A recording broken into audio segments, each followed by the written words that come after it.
Hello hi మామ, good morning everyone. Good morning Kandukur. అందరూ బాగుండాలి, అందులోనే ఉండాలి.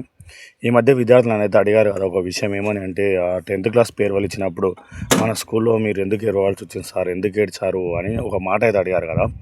దానికి ఇప్పుడు సమాధానం ఏంటంటే, నా మనసు అయితే చాలా సెన్సిటివ్గా ఉంటుంది. నేను ఆ రోజు స్పీచ్ ఇచ్చినప్పుడు అమ్మ గురించి చెప్పినప్పుడు ఆటోమేటిక్గా నా కళ్ళ నుంచి నీళ్ళు కారిపోయినాయి. అయితే అదే కాకుండా ఈరోజు 10th క్లాస్ ఎగ్జామ్ రోజే నేను వీడియో అనేటువంటి పోస్ట్ చేయాలనుకున్నా. పోస్ట్ చేయడానికి కూడా రీజన్ చెప్తాను. ఎందుకంటే నేను 10th క్లాస్లో ఉన్నప్పుడు మా నాన్న చనిపోవడం జరిగింది. ఆ సమయంలో నేను కుటుంబ బాధ్యత మొత్తం తీసుకోవడం జరిగింది. మా ఇద్దరు చెల్లెళ్ళు కానీ, అమ్మ కానీ, నానమ్మ కానీ, వీళ్ళ బాధ్యత మొత్తం నేనే తీసుకోవడం జరిగింది. నాకు ఒక ఆర్గానిక్ కెమిస్ట్రీ లెక్చరర్ కావాలని ఉండే.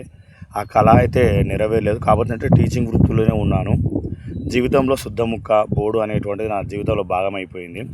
అయితే నేను చిన్నగా ఉన్నప్పుడు మా నాన్న అంటుండేవాడు, నేను స్కూల్కి ఉన్నప్పుడు 3rd క్లాస్ 4th క్లాస్ ఆ టైంలో స్కూల్కే నేను సరిగ్గా పోకపోయేది. పోయినటువంటి సమయంలో మా నాన్న అంటుండే, ఏమని అంటే, వీడు ఏం చేసుకొని పోతాడో, ఏం చేస్తాడో ఏమో, చదువుకోవట్లేడు, ఏం చేసలేడు అని అంటుండే.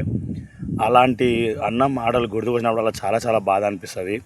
ఎందుకంటే మా నాన్న ఈరోజు ఉండుంటే, చూసినుంటే ఎంతలో ఫీల్ అయ్యేవాడో, ఎంత హ్యాపీగా ఫీల్ అయ్యేవాడో, ఎంత బాగా సంతోషించేవాడో. ఆ విషయం అనేటువంటిది నేను ఇలా పంచుకోవాల్సి వస్తుంది మీతో అనుకోలేదు కూడా.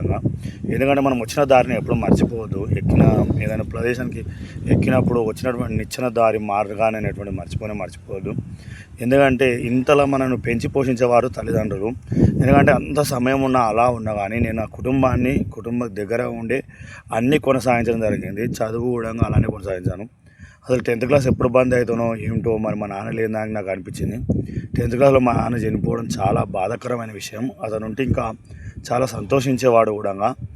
అలాంటి విషయాన్ని నేను మీతో పంచుకోవడం కూడా బాధాకరం. ఈరోజే పంచుకోవాలనుకున్నాను. నా 10th క్లాస్ ఎగ్జామ్స్ అప్పుడే మా నాన్న లేకపోవడం, ఇలా నేను మీతో షేర్ చేసుకోవాల్సి రావడం చాలా బాధాకరమైన విషయం. అసలు ఎందుకంటే మా నాన్న అంటుండేవాడు, ఈడు ఏం చదువుతాడు, ఏం చేశాడు దండగా, ఎందుకు పనికిరాడు, ఏమిటి అనేటువంటి వాడు. అలాంటి విషయాలను నేను కూడా మనసులో పెట్టుకోవడం జరిగింది. కానీ నాకు ఆర్గానిక్ కెమిస్ట్రీ లెక్చరర్ రాలేకపోయాననేది ఒకటి మనసులో బాధ. ఆ విషయం మీతో పంచుకుంటున్నాను. Thank you everyone.